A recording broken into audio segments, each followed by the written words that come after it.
Olá pessoas, bom dia, boa tarde ou boa noite, sejam bem-vindos ao nosso Mereu Talks. Eu sou Samuel Guimarães e vou ser o host de vocês aqui nessa temporada, nesses episódios que a gente vai ter aí pra frente. Estou aqui hoje com o Ivan Cruz, que é cofundador da Mereu, ele é diretor nosso lá na parte de marketing, produto e também do time de CS. E a Carol Zator, que é sócia na Kivo, Head of Research, integrante do board global da Epic People como liderança América Latina. É isso aí, pessoal. É um prazer estar aqui nesse episódio, principalmente com a Carol, né, a gente vai explorar um assunto que não é tão trivial para a gestão de pessoas, mas que é fundamental. Então nós vamos conectar aqui antropologia com gestão de pessoas, com diversidade, com inovação. Então estou bem animado aqui pro papo. Seja bem-vinda, Carol. Um prazer ter você com a gente. Obrigada, eu que agradeço o convite. Gente, é meu primeiro podcast, então... Primeiro? Primeiro. Não consigo acreditar. Sim, neste formato aqui é. Sim? É. Então tá bom. Eu, na verdade, tenho mais facilidade nos vídeos, assim, mas porque eu também nunca fui convidada para um podcast. Bom, eu agradeço também o convite, eu fico lisonjeada de trazer a antropologia para esse assunto, para esse fórum. Até porque, recentemente, a gente tem desenvolvido, para além do meu trabalho como head de pesquisa na Kivo, eu também estou desenvolvendo uma área que está orientada à gestão de pessoas, que é um trabalho que, inclusive, a gente já fez com a Mereu. O Mereu está trabalhando em parceria com a gente num dos projetos dessa natureza. Tá ok. Antes, só lembrando vocês que ainda está chegando a primeira vez, ou não conheci ainda o Mereu Talks, né? Lembrando que a ideia aqui é a gente trazer práticas, tendências, conceitos para todo mundo que quer trabalhar com a gestão de performance de pessoas, né? E aí nessa temporada a gente está recebendo várias pessoas que vivem na prática algum tipo de desafio e de alguma forma estão transformando, igual a Carol já falou aqui, que está com um projeto aí. Depois você vai ter que contar um pouquinho no finalzinho aí, de repente dar um spoiler aí pra gente. E lembrando que a gente está disponível, né? Os nossos episódios estão disponíveis no Apple Podcasts, Google Podcasts, Spotify e também, se você quiser assistir em vídeo, você tem a opção do YouTube. Aqui nos comentários do post eu vou deixar o link para todos os canais que você assina, segue onde você quiser. E é importante você seguir porque você recebe a notificação em qualquer uma dessas plataformas. Então quem utiliza um aplicativo ali, chega já o episódio, já faz o download automático, aí você dá um play aí na hora que você está dando uma corrida, na hora que você está estudando. Tem gente que escuta podcast no banho, tem gente que escuta cozinhando e principalmente no ônibus, que quando faz as pesquisas, a galera na hora que está deslocando, seja no ônibus ou no metrô, no trem, qualquer deslocamento no carro, vai ali e põe um podcast para escutar, então vai facilitar a vida de todo mundo. Mas vamos então para a pauta. E aí eu queria só que você dá um contexto aí um pouquinho da sua... Já falei um pouco aqui desse cargo, tanto na Kivo que você tem, é sócia, como também da Epic, poder falar um pouco de sua carreira aí, como é que chegou a Carol Zator até aqui. Bora. Bom, eu sou formada em Ciências Sociais na Federal do Paraná e a minha formação ela é orientada para antropologia. Então, nas sociais a gente forma antigamente... Hoje já mudou um pouco, mas você formava em três tipos de habilitação. Ou antropologia, ciência política ou sociologia. Todo antropólogo tem muito da formação do sociólogo. Eu, antes ainda de fazer a antropologia, fiz a ciência política. Então, eu meio que fiz um pouquinho de cada. Só que, para além disso, na Federal do Paraná, eu considero a minha formação muito peculiar. Porque na Federal do Paraná... os andares dos cursos eram separados. Então, a sociologia e a ciência política ficavam no 9º andar e a antropologia ficava no 6º andar. Entre o 9º e o 6º tinha o design. E a gente, na Federal do Paraná, a gente tinha muito o hábito de fazer a migração dos andares por uma rampa. Então, eu parava muito nos andares de design para ver quais eram as matérias que estavam sendo ofertadas lá. Então, essa foi a minha formação na universidade. Como em Universidade Federal você pode pagar cadeira em outros cursos, eu fiz muita matéria também no design. Então, eu fui migrando um pouco de cada coisa. Fiz metodologia visual, metodologia de projeto, fotografia. Adorava. E aí, quando eu estava nas ciências sociais... Eu tinha muito interesse por um lado mais prático das ciências sociais. O que era um pouco peculiar, assim, na formação. Os próprios professores ficavam super incomodados com isso. Tipo, como assim você está falando de empresa júnior nas ciências sociais? É um curso super filosófico, super científico, produção de conhecimento. E eu ficava assim, gente, a conta não fecha, porque eu não quero ser acadêmica, mas eu quero fazer pesquisa. Como é que isso vai funcionar, né? Então, eu já tinha algumas dessas elucubrações. E fora isso, eu fazia muitos cursos tipo tendência, para entender o que era pesquisa de tendência. Lia muitos reports, inclusive do EPIC. O EPIC é uma organização de etnógrafos que lidam com este tipo de pesquisa para o setor privado. O EPIC tem mais de 15 anos. Então, ainda na minha formação, eu já tinha muito contato com o EPIC. E assim foi sendo a minha formação Carol Zatorre. No final do meu curso de Ciências Sociais, eu fui convidada pelo Núcleo de Design e Sustentabilidade para dar uma consultoria. Eles tentavam falar com o departamento de antropologia e os professores da antropologia nunca aceitavam esse diálogo. E aí um amigo meu perguntou, olha, você não quer dar uns pitacos lá pra gente, só para saber se a gente está fazendo pesquisa direito? Falei, bora, vou fazer. Eu já tô aí, né, na bica do gol, bora fazer. Fui olhar o que esses colegas faziam. A hora que eu olhei, falei, gente, quanta coisa estranha acontecendo aqui. Meu Deus, como assim? Isso aqui é recorte, isso é problema de pesquisa. Não. E aí eu comecei a perceber que os designers do núcleo estavam fazendo pesquisa com um olhar de design, com viés de design, com o entendimento de problema de design, com o entendimento de problema de projeto de design, que é muito diferente do projeto de pesquisa. A pesquisa olha para fenômeno, o design olha para concreto. Então, tem diferenças, né? Então, ali eu comecei a desenvolver o meu olhar. Vida vai, né? Passei um monte de coisa, sou fundadora da Kivo, mas eu sou sócia mesmo da Kivo há menos tempo. Acho que desde 2018. Mas eu sou fundadora da Kivo. Só que no início eu optei por ter um relacionamento aberto com a Kivo. Porque eu achava que tinha que aprender muita coisa. Então eu passei por outras consultorias de pesquisa para eu entender como funcionava. Depois que eu formatei meu olhar, falei, bom, é isso. Já sei o que eu quero, já sei como organizar, ou direcionar o que a Kivo vai fazer no quesito de pesquisa. E aí foi, né, que a gente formatou o que é Kivo no mundo. Carol, é muito particular. Eu, particularmente, acho o olhar da Kivo muito particular. Eu acho assim, hoje eu não vejo outras consultorias fazendo dessa mesma maneira que a Kivo faz.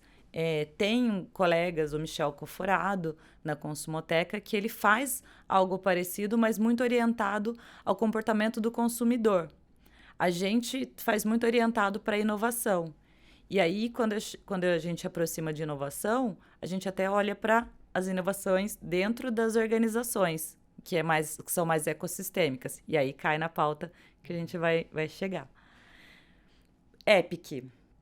Eles me convidaram no meio da pandemia para fazer parte do board global para fomentar essa comunidade de pesquisadores e etnógrafos no Brasil. Desde então, eu estou trabalhando com um grupo que a gente tem promovido algumas ações para aumentar essa rede. Tá, antes de entrar na pauta aqui, Ivan, antes, um pouquinho, tem muita coisa. Eu já falei, quem estiver escutando aqui, é um papo cabeça, mas papo bom, tá? Mas antes de entrar nisso, eu comentei com você não me conhecia, mas eu te conheci numa palestra, não é bom ficar falando quanto tempo aí, mas só falar assim, foi antes da pandemia. Vamos falar assim, pronto. É um marco, né? É um marco, antes da pandemia.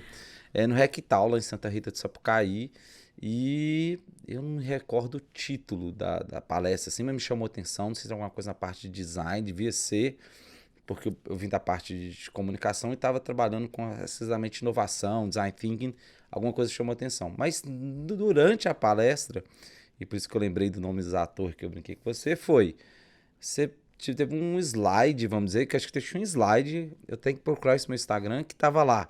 Eu não lembro que você falava assim, a diferença de empatia e alteridade.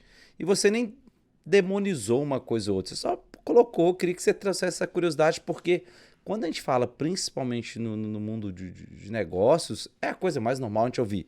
Tem que ter empatia, tem que ter empatia, tem que ter empatia. E você trouxe uma visão interessante que eu acho que pode trazer um pouco mais de conhecimento aí para as pessoas, antes da gente entrar no tema especificamente da antropologia e aí etnografia aí. Ótimo. Bom, acho que essa é a pauta que mais me colocou no mercado, porque logo que eu comecei a trabalhar com design, e nesse experimento ainda com esse amigo lá no Núcleo de Design e Sustentabilidade, a coisa que mais me chamava a atenção é que eles falavam muito de empatizar com o usuário. E eu ficava, gente, como é que é esse negócio de empatizar com alguém? Porque na antropologia é muito claro para a gente esse fenômeno da alteridade. É muito claro que a gente tem que produzir um afastamento. O pesquisador, o antropólogo, ele não consegue... Bom, vamos lá, né? Algumas falácias do mundo da ciência. Primeiro, que não existe uma pesquisa científica neutra. Isso é um dado, é um ponto pacífico. Mas a matemática diz que é mentira. Porque o matemático que está olhando e analisando o dado, ele está enviesando o pensamento dele. Ele está trazendo um repertório dele. Então, não existe ciência neutra. Começa por aí. E aí, quando a gente vai pensando na metodologia de pesquisa das ciências sociais, a antropologia, dentre as ciências, é uma ciência que ela é mais flexibilizada. Quer dizer que ela não tem procedimento? Não, ela tem. E o principal procedimento da antropologia é gerar esse afastamento do pesquisado. Como que isso surgiu? Nos primórdios da antropologia, surgiu com os antropólogos indo para lugares distantes, chegando em lugares distantes e pensando, não falo nem a língua dos caras. Como é que eu vou me comunicar? Então, esse processo de entender como é que eu vou entender a cultura do outro, o antropólogo automaticamente se afasta da própria cultura. Porque ele começa a problematizar, mas o cara tá errado, eu tô certo, mas será que essa coisa de certo e errado funciona, existe? Então, isso pra gente nas ciências sociais é muito claro que exista essa alteridade. Então, é a ciência da diferença. A gente, para entender o fenômeno, tem que gerar essa diferença.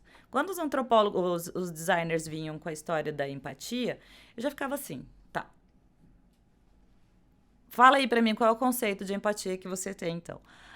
Então tudo quanto é canto no design fala, é andar 1000 milhas com o sapato do outro e você vai sentir as dores. É isso aí mesmo. Eu devo ter falado, inclusive, isso naquele dia. E acho que você deu exemplo depois e falou assim, designer, como é que você vai fazer isso se você quiser fazer algum projeto de pesquisa com uma mulher grávida? Você vai engravidar para você sentir, porque você tá achando que vai sentir, replicar aquilo. mas Não tem vai, jeito. não vai. Exato. E aí tem um enviesamento cultural que, assim, se você parar para pensar numa analogia, como é feito um ser humano, sabe aquelas as ampulhetas? Quando você vira a ampulheta, vai caindo areinha, a hora que a ampulheta tá cheia, aquilo ali é como a cultura no indivíduo. Você vai sedimentando informação ao longo da tua vida. E aquilo vai criando seu repertório cultural. Então, você é um indivíduo único no mundo. Ponto. Não tem. Esse hardware é um. Não tem como replicar. Não dá para fazer backup. Então, aí você bota lá essa analogia de andar 1000 milhas com o sapato do outro. E aí, assim, se alguém aqui calça 36 usar o meu sapato, vai doer em lugar que não dói em mim. Porque a forma formatou no meu pé e não formatou no pé do outro. Então, a primeira coisa, o design fazia, hoje já existe uma crítica muito mais consistente em relação a isso. Mas o design fazia muito produto a partir das próprias necessidades. Então, quando ele estava desenvolvendo uma tela, ele olhava muito mais para como ele gostaria que aquela tela fosse desenhada. Ou, por mais que ele fizesse a pesquisa com o outro, existia ali um processo de mediação da pergunta, e não do questionamento, e não da construção da informação, e não entender o que é para mim é uma coisa e para o outro é outra. Então, bobagenzinhas que eu achei em campo nesse sentido, né? Então, uma vez a gente fez um projeto para uma empresa que estava pensando em fazer uma carteira de transporte público virtual, e eles queriam colocar a forma de o pagamento por contactless. E aí a gente fez a pesquisa e tal, e o que a gente identificou em campo? Que para as pessoas terem os montinhos de dinheiro separado por dia, era uma forma de controle. Então, isso é uma forma de você gerar um entendimento em relação ao outro. Eu tive que me chocar com aquela cultura, eu tive que olhar aquilo e falar, estranho, por que na casa das pessoas tem uns montinhos de dinheiro separadinho ali? E chegar e perguntar, por que você faz assim? Aí a hora que a pessoa falava o porquê, pá. Então, assim, eu não me empatizei com ela, eu gerei o afastamento. Porque se eu tivesse empatizado, eu teria falado assim, vem cá, mas você não acha melhor fazer assim, ó, a gestão? Uhum. Ou eu tô imaginando que você junta os pacotes de dinheirinho por causa disso, então eu vou tentar fazer isso aqui do meu jeito de juntar pacotinhos. Enfim, Exato, né? exato. Entendi. E aí, a última dimensão para mim da importância dessa relação, que assim, Carol, quer dizer que as pessoas não têm que ter empatia? Não, pelo contrário. As pessoas têm que ter muita empatia. Agora, no momento de pesquisa, elas têm que produzir o afastamento. Então, o meu repertório cultural de uma mulher branca, moradora de Pinheiros, não pode ser o mesmo enviesamento de uma mulher negra de periferia, porque ela tem uma outra trajetória. Então, isso tem que estar claro. Ponto. Assim, brilhante, neon. Tá certo. Beleza. Carol, vamos entrar um pouco no gestão de pessoas. Como que você conecta, né, a etnografia com a antropologia impactando gestão de pessoas? Vamos explorar isso aqui um pouco. Massa. Eu tenho gostado bastante de pensar isso, porque isso tem muito a ver com as pautas da sociologia das organizações. Então, quando a gente bateu o papo, eu, o Samuel e a Mari, a gente falou um pouco disso, no sentido de... Carol, como é que você vai usar a antropologia nisso, né? Assim, então, pegando de ponto... Tem dois olhares, do ponto de vista macro e micro. Do ponto de vista macro, a gente vive numa sociedade pós-moderna. E nessa sociedade pós-moderna, ela tem características sociais que o Bauman já explorou muito. Eu gosto mais de outros autores, mas eu acho que o Bauman é mais conhecido, que é essa modernidade líquida, do indivíduo fragmentado, etc. e tal. Tá, então a gente vive nessa sociedade pós-moderna. O que significa ser essa sociedade pós-moderna? Porque a gente, quando estava ainda numa sociedade moderna, a gente tinha os laços sociais muito bem estabelecidos. Ou seja, você nascia numa família, daquela família, ela mais ou menos te orientava a ter uma profissão, casar com uma classe social, e aquilo ali era a tua vida. Você não tinha muito como mudar daquilo ali. E ainda tinha religião também. Exatamente, ainda tinha. Então, era religião, família, educação, trabalho. Então, esses eram os demarcadores sociais do indivíduo. Então, não tinha como ter essa mobilidade social. Então, o cara nasceu plebeu, ele não ia virar um aristocrata. Jamais. Por mais que ele fosse mais erudito que o aristocrata, ele ainda ia ser o plebeu. Carol, acontecia? Muito raramente. Existiam sistemas para manter as pessoas isoladas. Beleza. Com o advento do capitalismo, do mercantilismo, pós-modernidade, globalização, essa relação ela começou a se tornar fluida. Ou seja, os indivíduos eles passaram a ser fragmentados e transitar nas categorias sociais. Então, não necessariamente porque eu nasci numa família de operário, eu vou ser operário para o resto da vida. Eu posso vir a almejar outras coisas e me tornar outras coisas para além de ser operário. Tudo bem, tá ótimo. A gente ainda tem uma questão de classe que no Brasil não é muito claro, então as pessoas não têm essa consciência de classe. Quando a gente cai dentro de uma organização ela é basicamente organizada por categorias da modernidade ainda, onde o tempo e o espaço são as métricas de valor. Então, quando a gente pensa que o tempo e espaço são as métricas de valor, o indivíduo ainda está sendo preso, pinado num lugar social dentro da organização. Ou seja, aquilo que a gente já é pós-moderno fora das organizações, dentro das organizações é o quê? Hierárquica e por classe, estamentada. Então, isso é importante a gente olhar para dentro das organizações, porque aí o que acontece? Eu tenho um indivíduo com um repertório, com uma cabeça pós-moderna, respondendo... Para uma estrutura. Exatamente, KPIs e OKRs da modernidade. Aí você vira da burnout, da síndrome do impostor. Então, assim, só para ver se eu captei.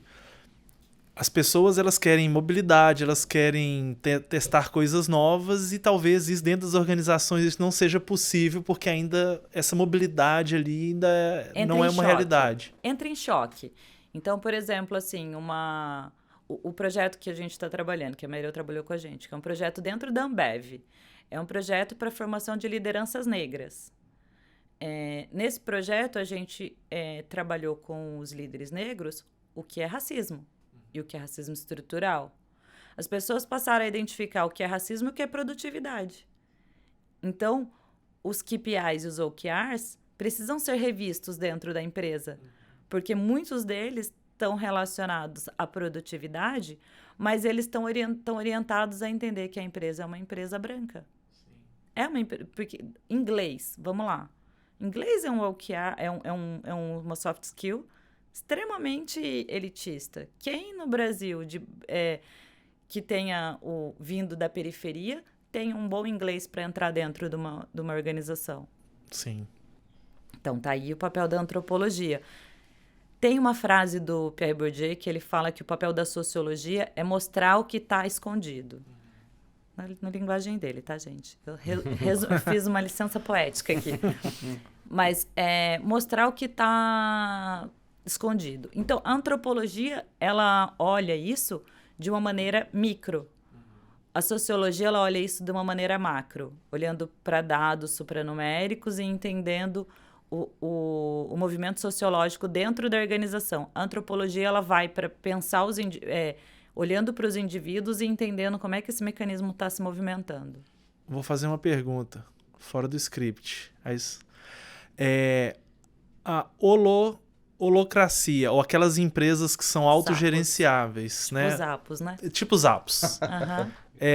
Tudo a ver com essa questão da pós-modernidade? Ou seja, as pessoas ali vão se organizar e vão escolher para onde vão, tal. Então, eu particularmente, Carol, não acredito na holacracia.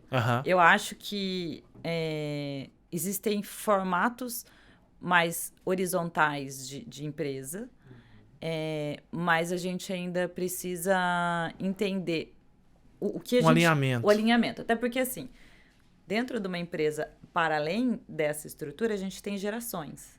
Então, tem gerações mais novas e gerações mais velhas. E aí, quando a gente coloca duas gerações tentando fazer a gestão de uma empresa, isso dá choque. Sim. Então, choque geracional é um dado etnográfico. É um ponto onde a antropologia pode atuar dentro das organizações. Então, todos esses grandes temas, como equidade, inclusão da mulher no trabalho, equidade de gênero, de raça, de idade, tudo isso a antropologia pode estar sendo aplicada para pensar ambientes mais diversos de trabalho, porque esse é o ponto. Esse é o ponto principal. Dentro dessa estrutura clássica que eu tinha mencionado, de como as organizações estão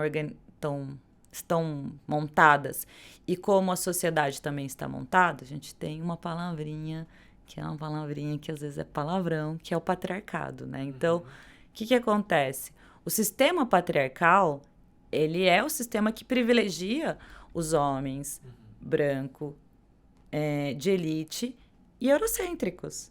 Então, É como se a gente tivesse toda uma sociedade organizada para falar assim: olha os homens brancos falando coisa certa. E o resto da e o resto da organização tendo que seguir aquelas regras. Mais uma vez, quem construiu as regras? Os homens brancos. Sim. Quem vive as regras? Uma diversidade de pessoas. Então, é aí que entra. Eu acho que o legal é que é uma forma de entender mais esses desafios que tem para esse cenário, né? E a gente pode pensar que isso aplica na gestão de pessoas, no desenvolvimento de produtos. Tudo pode se conectar nessa questão que é, para quem a gente está desenvolvendo aquela questão, né? Se é para pessoas que nascem, vivem, estão se desenvolvendo, crescendo, mudando suas vidas no mundo pós-moderno, como é que o RH, ou gente gestão, ou, né, tem vários nomes hoje às vezes, como é que seja uma gerência, uma diretoria, um C-level dessa área está trabalhando para que essa empresa possa entender esse cenário, entender, porque vão acontecer, igual você falou, gerações, vão ter conflitos que é normal, vamos dizer, a gente tem que entender que vai acontecer. A questão é o que você faz depois quando isso acontece e tenta trabalhar isso ali dentro. Então é uma forma de identificar, entender e tentar criar soluções para isso, né? É um choque de cultura, gente. É um choque de cultura mesmo, assim. Então, quer ver um dado que tá assim, ó, virando a curva para começar a ser demanda, é binaridade. Muitas organizações já estão adotando não binaridade dentro delas. Beleza. Dentre essa adoção dos nomes não binários, a gente tem pensado em contratos não binários? A gente tem pensado em regras sociais não binárias? A gente tem considerado, por exemplo, que vão existir particularidades de indivíduos não binários que menstruam. Tem indivíduos não binários que vão ter determinados comportamentos que a gente talvez ainda não tenha nem mapeado. Então, isso vai ser um choque cultural. Outro choque cultural a gente recebe vários briefings, né, dessa natureza. Então, a gente recebeu um briefing recente que era para falar de como lidar com o choque cultural de uma empresa que está adotando uma diretriz de diversidade dentro da empresa que ela atende um universo agro. É um puta desafio. Porque a gente vai dizer que não vai fazer? Como não? É importante que seja feito. Para os dois lados da moeda. Tem muita gente dentro do universo de prestação de serviço para o mundo agro que pode vir a trabalhar com o mundo agro e que é LGBTQIA+. Agora tem mais letras que eu já não lembro. E aí, por outro lado, tem toda uma cultura do universo agroconsumidor, né, das pessoas produtoras de agro, que conflitam com esses valores. Então, tá aí, mais uma vez, a antropologia para poder mediar esses conflitos. E aí a gente cria programas, etc. Eu acho que é uma forma de entender até, principalmente... querendo ou não, a gente tem uma possibilidade de reduzir uma percepção do que acontece ali. Às vezes fala essa base, né? Mas o que acontece com a maioria da operação de uma empresa e a visão das lideranças, né? Que é isso que você falou. A liderança acha que é um cenário porque tem a sua visão, cria os vieses e aí ele não sabe o que está acontecendo na base. Aí, de novo, a gestão de pessoas pode errar, a criação de produtos pode errar, o marketing, todo mundo pode errar, porque, o que você falou, a gente tem um histórico cultural, não tem como ninguém não carregar essas informações, está tudo processado, nosso hardware e software, né? E aí a gente tem esse grande desafio. Eu uso bastante essa analogia, inclusive, o hardware software. Eu falo para quem usa Mac, eu falo assim, sabe o Linux? Sabe o que está rodando embaixo do seu iOS? Tem um outro sistema operacional. Isso é a cultura. E, Carol, falando até daquela questão da diversidade e inovação, né? Acredito que é um projeto que você faz várias vezes, né? O quanto você consegue dar exemplos do impacto realmente depois de um projeto, né? Com exemplos assim, poxa, a empresa não inovava, eu queria inovar e aí a gente foi olhar essa situação e que fizemos isso. para ilustrar um pouco, porque a maioria das pessoas perguntam, poxa, mas a inovação está conectada à diversidade, mas às vezes tem gente ainda que não consegue materializar isso. Aí, como vocês fizeram vários projetos, fala pra gente um pouco sobre. Isso na verdade, eu adoro essa parte, porque na minha cabeça é o meu principal pitch, assim. O que acontece? A gente está muito acostumado a olhar para uma inovação do Vale do Silício, e que é uma inovação pautada dentro desse mesmo frame que eu acabei de falar. Então, é uma inovação pautada na tecnologia, no desenvolvimento de novos produtos tecnológicos, etc. e tal. E é muito masculina, é muito da branquitude norte-americana. Massa, Carol, já vem você de novo com esse papo. Tá, legal. Aí, quando a gente começa a falar assim, tá bom, então vamos olhar lá para o Vale do Silício, que é onde nasceu esse negócio de inovação, e vamos ver por que lá. A própria região do Vale do Silício, ela criou uma diversidade dentro da bolha. Então, ela produziu lá sistemas onde se aceitava pessoas de diferentes grupos multiétnicos, várias partes do mundo. Pessoas de várias identidades de gênero. Sim. Era onde ficava a corte militar para lidar com casos de pessoas gays. Era onde lidava. E tinha a Universidade de Berkeley, que também era produtora de conhecimento. E ali na cidade eles tinham um projeto inovador que era lidar com saúde mental de uma maneira diferenciada. Eles não tinham um hospital, um lugar para fechar as pessoas. Eles deixaram as pessoas que tinham questões de saúde mental convivendo ali na cidade de Berkeley. O que isso faz? Flexibiliza pensamento. Cria novos vieses cognitivos. Isso traz para a gente outros formatos de pensamento. Então, quando a gente tira o poder da Faria Lima de pensar sozinha nos produtos financeiros e passa a colocar para a periferia, vai vir outras soluções. É clássico, só que você tem que empoderar essa outra população a produzir novas soluções. Ah, Carol, mas por que eles têm a diferença? Porque eles vivem outra realidade. Eles pegam o metrô, pegam as dificuldades do dia a dia.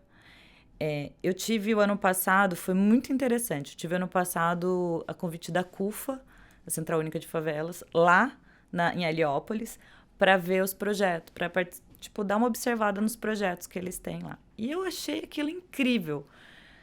Eu sou uma pessoa que sou do interior de São Paulo e lá de Jacareí, uma cidadezinha desse tamanho, não é tão assim, do lado de São José dos Campos. Só que eu morava na periferia de Jacareí. E isso era também muito da minha realidade, essa coisa da solidariedade de comunidade, assim. Porque minha avó morava numa comunidade, eu estava muito na casa dela, e aquilo era aquela coisa de se ajudar. Quando você vai para esses projetos de diversidade dentro das organizações, você começa a ver esse tipo de solidariedade acontecendo nas organizações. Porque você bota pessoas de diferentes áreas, mas com o mesmo repertório cultural. Por quê? Principalmente na Ambev.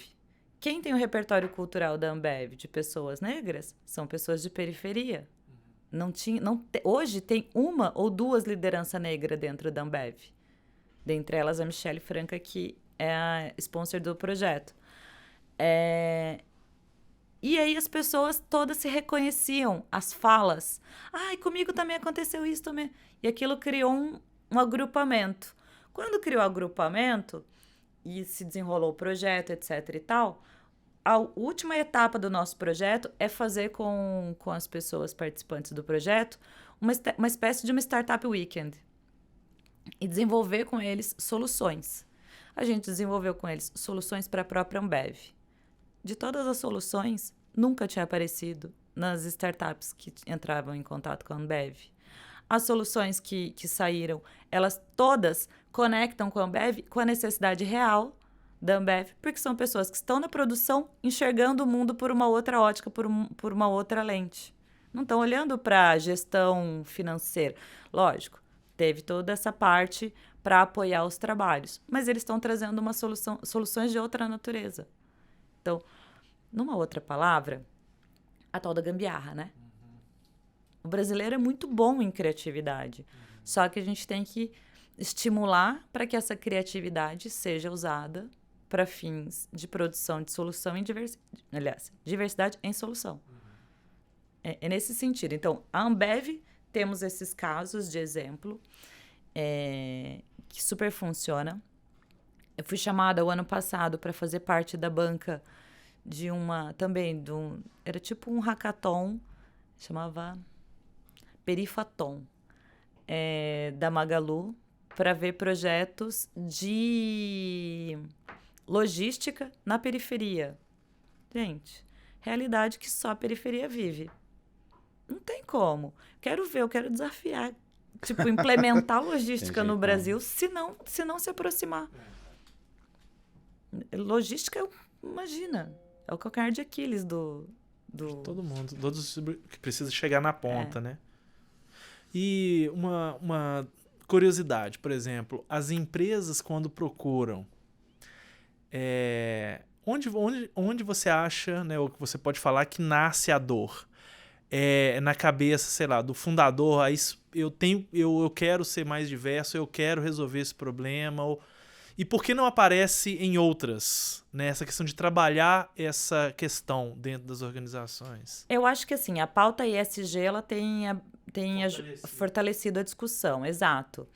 Então isso pra gente é bem importante. Mas, por exemplo, empresas tais como a gente atendeu a Visa. A Visa era um caso em que ela tinha chegado num limite de solução. A Ambev também. Ela está um pouco estagnada. Se você olhar a questão do crescimento da Ambev, há 4 anos ela está no mesmo lugar de crescimento. Tudo bem que agora teve essa questão aí. Então, as empresas têm essa característica. E existem alguns teóricos já da inovação que eles falam um pouco de inovação decolonial, que a inovação vai sair da periferia. As próximas inovações vão sair da periferia, não vão sair mais do privilégio da branquitude, etc. e tal. Isso está bem claro já que precisa ser miscigenado as coisas para que voltem a funcionar esse tipo de coisa. Agora, quando sai a dor, você trouxe isso, eu fiquei pensando, estava respondendo, pensando. Sendo muito sincero, eu acho que a dor sai de 2 lugares. O primeiro lugar é econômico, né? Então, tá no faturamento. Sim. E o segundo lugar tá no turnover. Perfeito.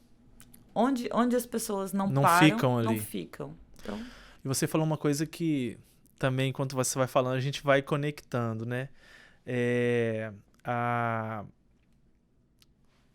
Quando a gente olha para a Open Innovation, que você falou das startups, eu não tenho esse número, mas quantas startups realmente nascem nas comunidades? Quando você vai olhar os ecossistemas, você vai ver o mesmo, né? Mais do mesmo. A antropologia explica, né? Mais do mesmo. A etnografia explica. Então, eu estou entendendo que isso não funcionou, ou não deu aquele salto que que as empresas esperaram. Então, olhou para dentro de casa e, poxa, por que a gente não cria grupos diversos para trabalhar esse problema? E a solução está sendo um intraempreendedorismo ali dentro, Exato. Uma vez que começa a trabalhar. Porque o capital está ali dentro. Ele só estava preso naquela estrutura que ainda resolve os problemas modernos. Que é fazer a pessoa produzir dentro de um tempo e um espaço. Sem dar para ela mobilidade de pensar multidirecional. Então, quando você começa a empoderar um profissional para falar assim, vem cá, vou te ensinar um pouquinho de design. Olha como é que pensa o processo de design. Ele pega um problema, ele divide um problema, ele não sei o quê, resolve isso, depois resolve aquilo, testa, resolve, testa, resolve, testa. Vamos pegar um problema que te seja familiar, vamos tentar montar esse problema? Aí o cara fica assim, putz, mas né? Eu tenho tantas outras coisas para fazer. Aí você vira e fala assim, poxa, mas lembra que a gente te deu todo um treinamento a respeito de pensamento, de quem é você no espaço, quem é você no mundo? Eu sou uma pessoa assim, assim, essa. Então, beleza. Então, vamos pegar agora essa pessoa que aprendeu que agora é uma pessoa negra, que tem conhecimento agora de gestão pessoal, porque também passa por isso o nosso programa. E agora vamos desenvolver um projeto de design? Aí a pessoa vira e fala, putz, que legal, eu consigo fazer. Só que numa educação formal, a pessoa não foi ensinada a ter esse pensamento multidirecional e nem multidisciplinar. Então, é usar o que está dentro, né? E aí até o complemento da pergunta, né? O RH, ou gente de gestão, seria o catalisador desse processo? E se não o que você acha, por que ele não consegue? Eu acho que o RH é refém. Aham. De verdade, eu acho que o RH virou refém dentro das organizações. Porque quem criou a estrutura de pensamento das organizações foi a gestão a partir da administração e, às vezes, da engenharia.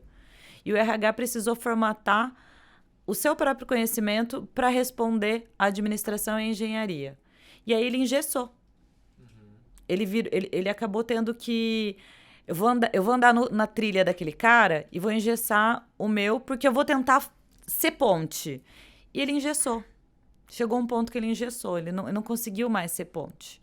Então, eu tenho entrado em contato com RHs bem interessantes, falando, olha, eu assumo aqui que eu tenho esse problema. Como eu vou flexibilizar? Aí eu viro e falo, dá aqui na minha mão que isso é problema de design. Uhum.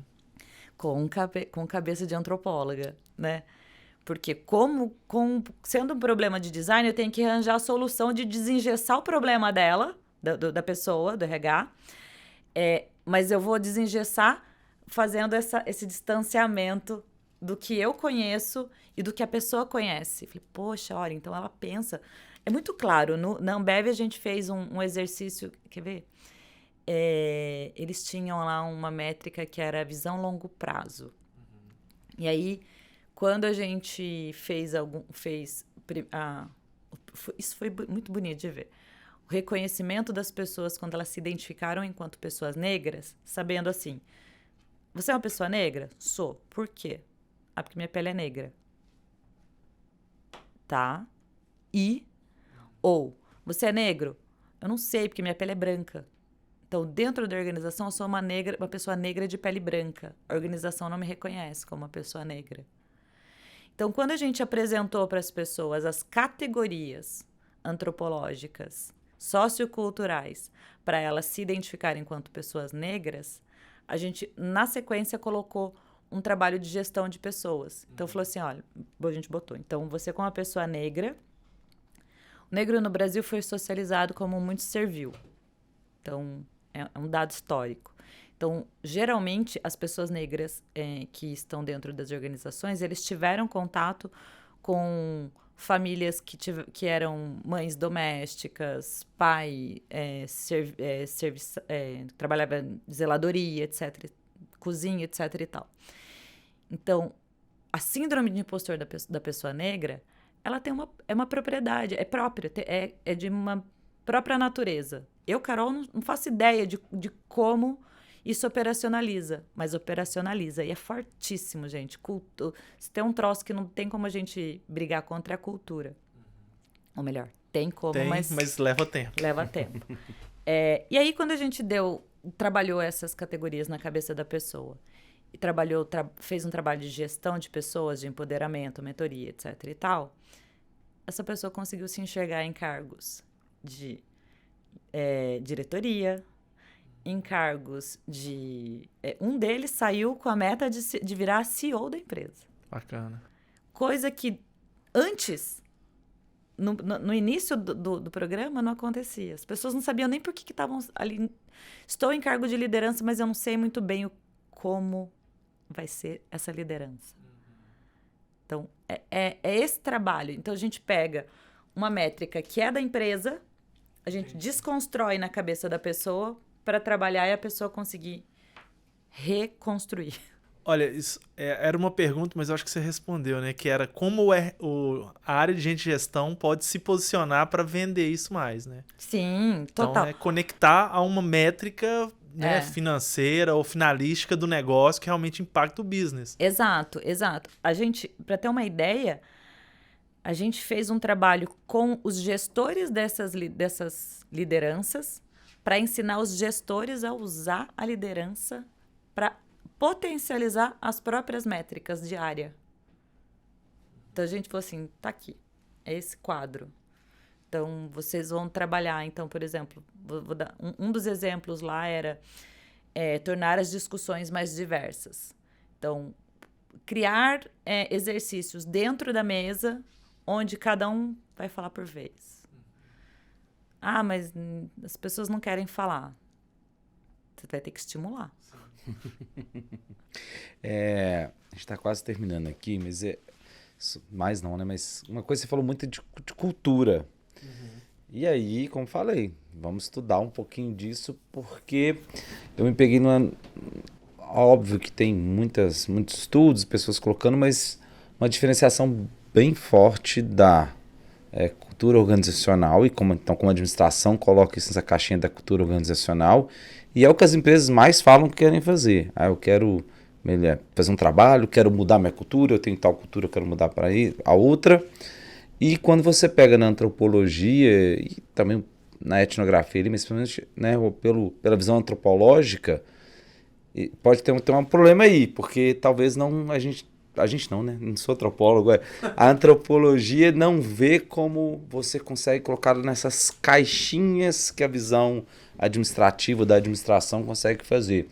Então aí é isso mesmo, e por isso que talvez as empresas têm tanta dificuldade de colocar na prática. Então, né, está no cartaz. A nossa cultura é SSS. E na hora que vai lá para a base, isso não acontece. É por essa diferença ou tem outras coisas, talvez, que... Eu acho que a empresa, ela chama... O que a empresa chama de cultura, na minha opinião, são regras organizacionais. Na sociologia tem uma teoria... Tem alguns autores que falam da teoria das organizações. Essas regras organizacionais, basicamente, é como se fosse o estatuto. Tá? Agora, a prática dessas regras é onde está a cultura.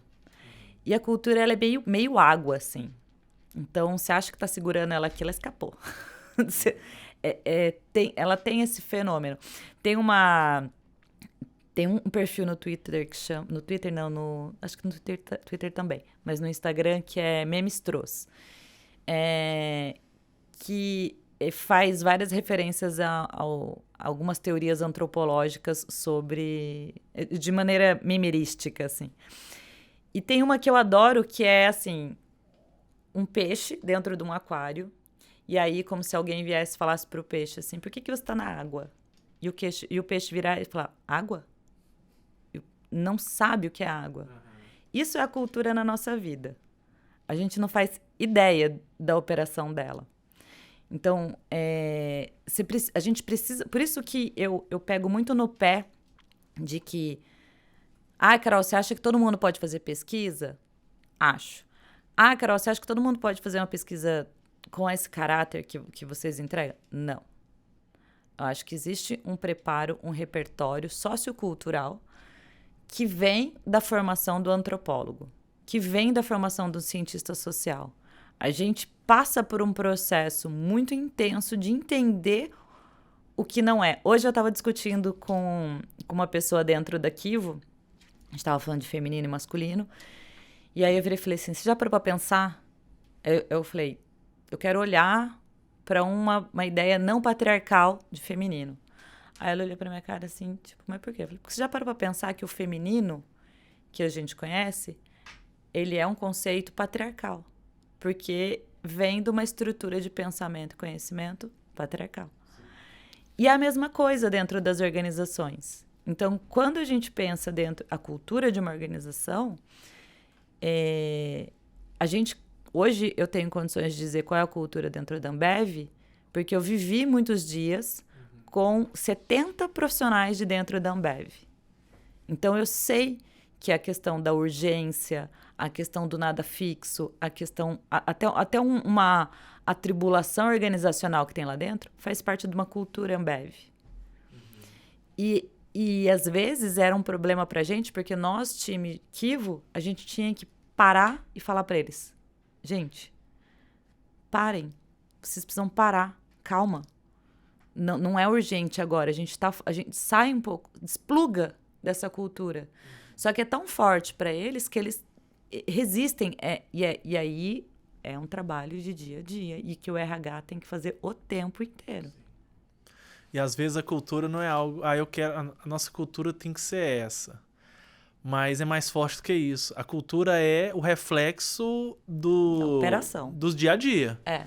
Então, né, se um comportamento ele é aprovado, vira cultura, né, repetidamente. Ou se ele é reprovado repetidamente, ele para. Mesmo que, na cabeça de alguém lá, dos formuladores, como você diz, não, isso aqui não é nossa cultura. Mas não é só definir no papel, é a execução das atividades diárias, dos comportamentos diários de todo mundo, né? Um exemplo, pegando de novo o exemplo do hardware, do software, cultura é a Apple manda setadinho pra gente o computador com o iOS XPTO. A gente vai e coloca nos atalhos o nosso comportamento social. Isso é cultura. Porque aí é a tua relação individual com o teu repertório social e as suas necessidades dentro dos atalhos. Muito bom. Eu vou fazer uma última pergunta aqui, pode ser? E aí é uma curiosidade que eu tenho, que aí, olhando mais para a questão do design aplicado, que a gente ouve muito falar de jornada dos colaboradores, a gente teve até um episódio específico aqui falando sobre isso. E aí... Jornada e experiência. E quando a gente fala na questão dessa jornada, existe a jornada do comprador, do consumidor, jornada do usuário, e tem a jornada então do colaborador. E aí, né, principalmente no nosso cenário de gestão de pessoas. E aí todo mundo fala, tem que envolver a liderança, tem que envolver os colaboradores para desenhar isso aí e pensar na melhor forma. Agora a gente tem um desafio interessante, queria ver como funciona o olhar antropológico em cima disso, que é, mas a minha cultura que a gente estava falando, com certeza o meu repertório cultural é muito diferente agora do meu colega que de repente mora na região norte. E eu posso ter um colega que mora em Londres, e eu posso ter outro que mora no Marrocos, e posso ter outro. Então as empresas saíram, principalmente depois da pandemia, acho que isso acelerou, a gente não tem mais aquela coisa uma empresa tem um escritório, pode falar da Mereu mesmo, a gente estava ali em BH, né, Ivan? E aí... Sim. Não todos, mas quase todos os colaboradores estavam ali, algumas cidades próximas, e a gente tinha meio que 2 escritórios Mereu e quase todo mundo localizado ali. Aí a gente passou por uma expansão, não só no número de colaboradores, mas exatamente de geográfico, que tem gente norte, nordeste, sul, sudeste, de interior, de capital. Como que funciona? Porque ela pensa no design aplicado, né? Como que vai funcionar para desenhar uma jornada que funciona, ou tentar funcionar para todo mundo agora, esse desafio para quem é da área de gestão de pessoas, né? Gestão, RH, como que vai desenhar a jornada agora para um mundo tão diferente, diverso, com N culturas, N padrões, como funciona isso? No mundo do design, tem o terminho que é o Employee Experience, né? Então, eu sempre... Tem a Carol antropóloga e a Carol, né? Eu tenho uma dificuldade danada de trabalhar de maneira remota, porque eu gosto da interação. Eu acho super importante para mim as trocas. E eu gosto do mundo bidimensional. Eu acho, afinal, antropóloga, aquela coisa, né? Eu acho que, assim, existe no dia que a gente até debateu, eu falei um pouco disso. Eu acho que existem escolhas. Acho que a empresa ela tem que entender primeiro qual é a primeira escolha dela. Ela quer preservar um padrão de experiência pro profissional. E aí criar como, por exemplo, um iOS um sistema operacional onde todo mundo vai usar. Mas personaliza. Exato, de qualquer lugar do mundo. Mas essa pessoa vai criar o seu próprio setup naquela jornada. E aí, só fazendo paralelo, e aí ela não vai conseguir fazer igual no Android, que pode customizar o background, que a empresa fala assim, é assim, meus ícones são assim, você não mexe nisso, nem nisso, nem nisso, porque esse é o meu padrão, Exato. apesar de dessas particularidades. Exato. Ou ela vai fazer como o Android, que ela vai virar e falar assim, o sistema é esse e você... Não, peraí. Ou ela vai... Tá aberto. Exato. Ou ela vai... Era isso que eu tava procurando. O Creative Commons. Uhum. Ou ela tá aberta e você vai criar do jeito que você quiser, desde que você entregue. Sim. Aí tem uma particularidade.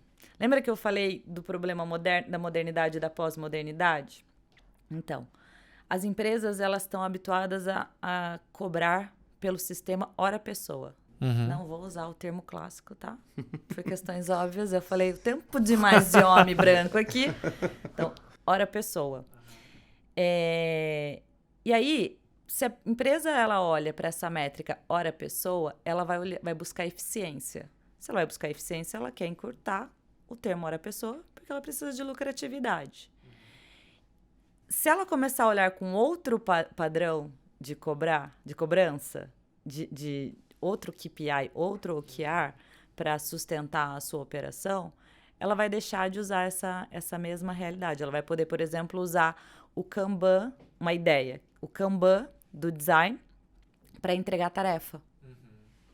Então, a pessoa vai poder por entregas. Criar seu próprio sistema. Então, a empresa vai ter que priorizar qual é o tipo de jornada que ela vai estar focada. Ela está focada na experiência de quem está vivendo a realidade da empresa para entregar uma performance XPTO, ou ela está olhando para o seu próprio sistema, fazendo com que as pessoas se adequem à plataforma que ela criou. Basicamente é isso. Basicamente? Basicamente. E aí, onde é que entra a antropologia? Entra em entender essas relações. Qual é a necessidade da empresa, qual o objetivo dos gestores da empresa, onde que dói, né? Se a dor da empresa é, não, a gente tem que ser globalizado e a gente tem que fazer entregas assim, assado.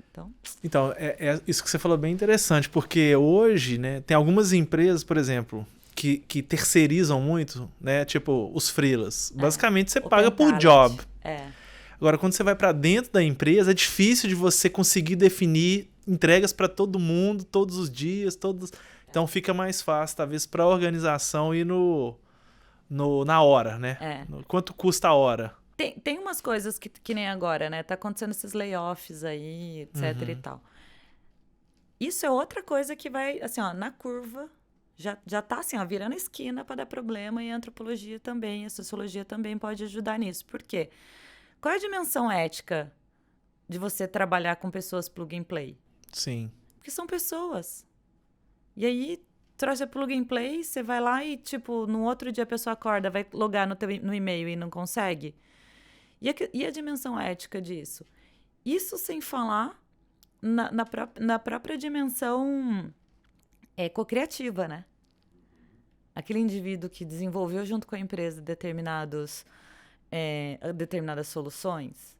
Então, tem aí algumas coisas que ainda, volto a dizer, muito do paradigma da modernidade, em que as organizações foram muito baseadas no sistema fabril, na linha de produção. Se você parar para pensar, as organizações ainda se organizam como linhas de produção. Que a gente vai ter que começar a entender de outra maneira paradigmática. Mas também não sei se as APOS. Eu até fiquei lembrando de uma coisa das APOS, que é, por exemplo, assim, a gente já tentou, inclusive, na Kivo. E, por incrível que pareça, deu chabu por excesso de autonomia. Sim. Precisa de ter um alinhamento mínimo, né? Ou comunicação forte, transparência. E um nível de maturidade / especialidade. As pessoas precisam... Não dá para ter pessoas muito júniores onde você precisa de orientar. Então, tem que ser um cenário muito específico para dar certo, né? Não, exato. E aí, assim, por que para mim eu ainda acho que não funciona? A gente não tem esse nível de solidariedade na sociedade. A nossa sociedade não tem esse nível de solidariedade onde, assim, pô, deixa eu entregar isso aqui, porque o meu colega aqui do lado precisa da minha parte entregue para que ele consiga desenvolver o lado dele, ou, sei lá, eu acho que ainda tem essa particularidade. A gente está chegando ao fim aqui e aí fica algumas, não sei, provocações a palavra, mas para quem trabalha com gestão de pessoas, que é, primeiro, se você consegue, a partir de uma visão antropológica, aí, estudar, buscar conhecimento sobre isso, ou procurar a Carol Zatorre, vamos fazer um jabá aqui, para a questão da pessoa entender qual que é essa base que ela tem na empresa dela e, né, se tá todo mundo ali vivendo na pós-modernidade, a empresa está pensando de um jeito ainda moderno, e parece que é moderno, mas está defasado, porque a gente tem um outro cenário, e também se a gente tem um ambiente diverso, né, para que a gente falou, para que as coisas aconteçam, para que tenha N conhecimentos, para que a gente teve um evento ano passado, foi uma provocação bem interessante, do pessoal que falou assim, olha, se a gente não tem um ambiente diverso, como é que eu estou criando os produtos que vão ser para esse ambiente tão diverso lá fora? Ou seja, será que eu tenho um ambiente que vive já uma pós-modernidade para entregar soluções numa pós-modernidade? Entra a diversidade, entra o estudo antropologia, entra muita coisa, então acho que tem um bom exercício aí para quem é da área de pessoas. Alto. O mato ainda é alto. Mas a gente pode buscar gente por aí. Carol Zatorre, Carol@Kivo. Já ia perguntar o seu contato nas redes. LinkedIn. Carol Zatorre vai me achar em qualquer canto. Zatorre. Zatorre tem jeito. É omnichannel, em todos os canais. Exato. Twitter, LinkedIn, tudo, Instagram. Botou no Google, vai achar até... Twitch, acho que não. Talvez não. Acho YouTube. Que Twitch não. Tem. Então procura Carol Zatorre aí. Se procurar no Google ou no ChatGPT, será que se procurar no ChatGPT também vai aparecer? Talvez. Talvez apareça. Talvez. Vamos fazer o teste daqui a pouco, que a gente faz o teste aqui pra ver. Tá numa aba aqui, a gente pergunta, quem é Carol Zatorre? Carol Zatorre, vamos ver. Exato, que ele responde, pode ser. Mas também as redes sociais da Kivo, a gente responde por lá. Inclusive, a gente faz essas jogadinhas. As pessoas, vira e mexe, a gente abre as caixinhas para dúvida e a gente responde. Beleza, eu vou deixar o link aqui no comentário, né? A gente vai deixar todos os links da Carol e também da Kivo. A Kivo é um parceiraço nosso também aqui, enquanto Mereu. Mas é isso, queria agradecer a sua presença aqui, Carol, por dedicar seu tempo e tá trazendo muito conteúdo aqui pra gente, muita coisa legal pra gente ter de exercício para casa, para estudar, para pensar, para refletir e buscar mudar o cenário que a gente tem aí. É isso aí, Carol, obrigado. Foi excelente. Eu acho que, assim, quando a gente tá falando, o mato é alto é bom, porque a gente, através, né, de uma discussão como essa, a gente vai levar um pouco da reflexão, da pulga atrás da orelha, né, para os líderes ali de gente de gestão começarem a pensar e a poder explorar esse assunto mais, que ainda o mato é alto. Não, exato.